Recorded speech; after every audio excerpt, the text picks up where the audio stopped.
जो आज तक की परंपरा चलती आ रही है। लोग देश विदेश के भी लोग आकर के तेल और घी चढ़ाते हैं इन पर, इसलिए क्षेत्रीय लोग इनको तेलिया बाबा भी कहते हैं, लेकिन एक्चुअली मूर्ति गौतम बुद्ध की।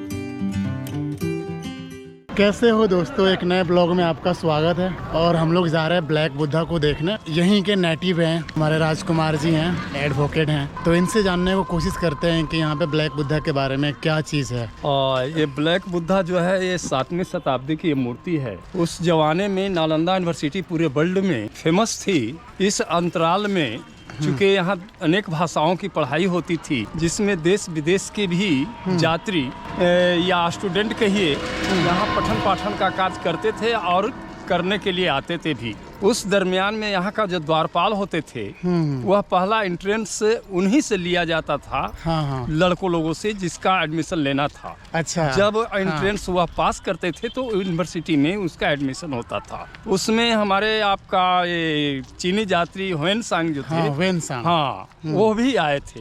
उनका भी इंटरव्यू लिया गया था, एंट्रेंस लिया गया था। वह भी यहाँ पर स्टूडेंट के रूप में रहे और बाद में जाकर के यहीं भी वो भी यहाँ बन गए, शिक्षक बन गए। हाँ, शिक्षक प्रोफेसर हो गए। प्रोफेसर होने के बाद में नालंदा यूनिवर्सिटी में बहुत दिनों तक उन्होंने प्रोफेसर का काम किया और वह चलता रहा पठन पाठन का काम। क्योंकि विश्व में नालंदा यूनिवर्सिटी टॉप क्लास की यूनिवर्सिटी थी, उस दरमियान में मूर्ति कला का भी पढ़ाई इस यूनिवर्सिटी में स्टार्ट हुई। स्टार्ट होने के दरमियान में जो मेधावी छात्र थे इस ब्लैक स्टोन का मूर्ति बनाया है। अच्छा, जो भी मेधावी छात्र थे। जो मेधावी छात्र थे, हर छात्र लोग अपना अपना आर्ट की प्रदर्शन किया, जो कि अधिकांश इस स्थल पर या इस एरिया में अधिकांशतः बुद्धा का ही मूर्ति मिलता है। जो कि यहाँ पर सूर्य मंदिर भी है, रुक्मिणी स्थान भी है, उसके बाद इसमें पचवाड़ा ग्राम भी है, बड़गांव ग्राम भी है। ये सारी गांव है, सब अधिकांश रूप में ब्लैक बुद्धा की मूर्ति ब्लैक बुद्धा की ही मिलती है। लेकिन ब्लैक बुद्धा है नहीं, स्टोन का है, इसलिए ब्लैक बुद्धा नामकरण किया गया है ना। तो उस दरमियान में इस यहाँ पर ही जो पठन पाठन का कार्य चल रहा था, उसी दरमियान में बख्तियार खिलजी जो तुर्किस्तान का रहने वाला था, वो नालंदा यूनिवर्सिटी पर अटैक किया। अटैक कर दिया। अटैक करने के बाद में यहाँ की विशालकाय जो थी, 3 लाइब्रेरी थी। 3 लाइब्रेरी में बहुत से कीमती लाइब्रेरी की पुस्तकें लेते गए और उसके बाद इस पर अटैक किया और नष्ट भ्रष्ट करने का प्रयास किया, जो अंतोगत्वा वह नष्ट ही कर दिया। करने के बाद में यहाँ पर इसका एरिया, नालंदा यूनिवर्सिटी का एरिया 7 माइल लंबा और 3 माइल चौड़ाई की स्थिति में बतलाई जाती है इतिहास में। तो ब्रिटिश गवर्नमेंट, वो तो बख्तियार खिलजी मुसलमान ने इस एरिया के अंतर्गत में ये ब्लैक बुद्धा जो मूर्ति थी, बहुत ही फंटास्टिक मूर्ति है, बहुत ही सुंदर मूर्ति। हाँ, बहुत ही सुंदर मूर्ति है। ये 7 लोटस पर बैठे हुए हैं और भूमि स्पर्श मुद्रा में है, ठीक ना।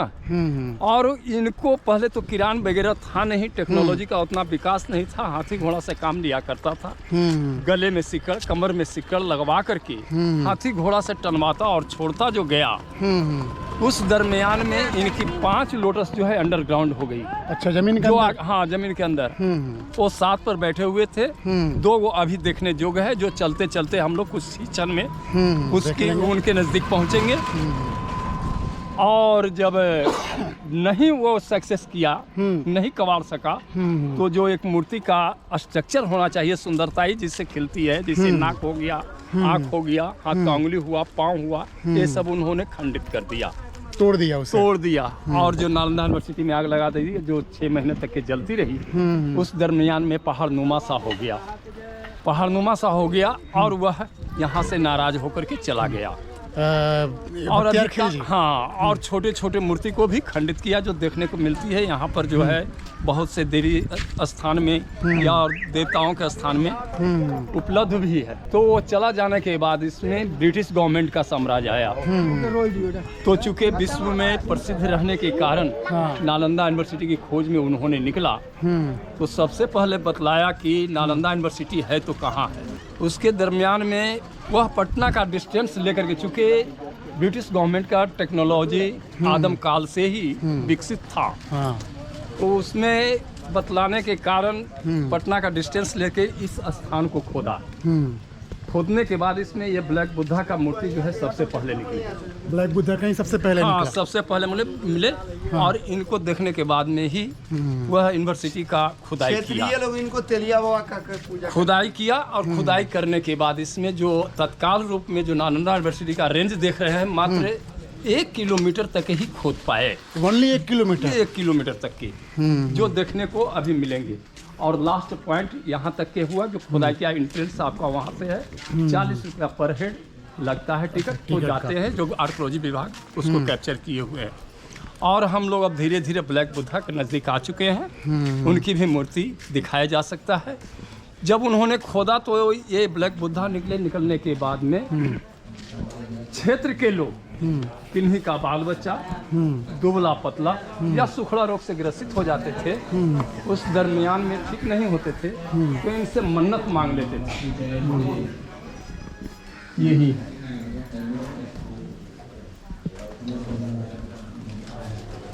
मन्नत मांगते थे कि या बाबा आपके जैसा मेरा बाल बच्चा स्वस्थ हो जाएगा तो आप पर तेल और घी चढ़ाएंगे। विश्वासम फलम दायकम, विश्वास धर के पूजा करते थे। उस दरमियान में उसका बालक जो है, माताएं बहनों लोगों का बच्चा जो है स्वस्थ हो जाता था, जो आज तक की परंपरा चलती आ रही है। लोग देश विदेश के भी लोग आकर के तेल और घी चढ़ाते हैं इन पर, इसलिए क्षेत्रीय लोग इनको तेलिया बाबा भी कहते हैं, लेकिन एक्चुअली मूर्ति गौतम बुद्ध की है, समझे ना। और हम लोग के यहाँ सनातन धर्म में तो तेलिया बाबा कह करके पूजा करते हैं। आज भी हम लोग के यहाँ जो पूजा पाठ होता है तो सबसे पहले, या शादी विवाह होता है तो सबसे पहले इस मूर्ति को पूजा करके ही घर में शुभ मंगल कार्य करते हैं। यही यहाँ का है, जो कि ये लास्ट पॉइंट आपका नालंदा यूनिवर्सिटी का हुआ। और ये यूनिवर्सिटी से बाहर, ये यूनिवर्सिटी से बाहर स्थल होने के कारण ये क्या बोलता है आपको, यूनिवर्सिटी से बाहर रखा गया है। यदि जो नहीं रहता पूजनीय स्थल, तो यहाँ पर भी आने के लिए जिस तरीका से आर्कियोलॉजी विभाग ने टिकट दर रखा है, तो टिकट दर फिक्स होता। तो पूजनीय स्थल होने के बाद चूंकि टिकट लेकर के आना जाना संभव नहीं था पूजा करने के लिए, इसलिए इसको फ्री रखा गया है। और यहाँ का जो भी देख रेख करते हैं, पंडा का एक कमेटी चल रही है, उस पंडा के अंतर्गत में यहाँ पर जो है व्यवस्था किया जाता है। पुराना स्ट्रक्चर के स्वरूप में आप वहाँ देख सकते हैं, उसका दीवार रखा हुआ है सिर्फ निशान के लिए, है ना। और ये सब जो व्यवस्था की जाती है, जो आप जैसे मेरे जैसे बौद्ध धर्मावलंबी जैसे या सनातन धर्मावलंबी जैसे जिनकी जैसी औकात होती है, और से दक्षिण दान स्वरूप यहाँ देते हैं, उसके मुताबिक इसका मेंटेनेंस किया जाता है।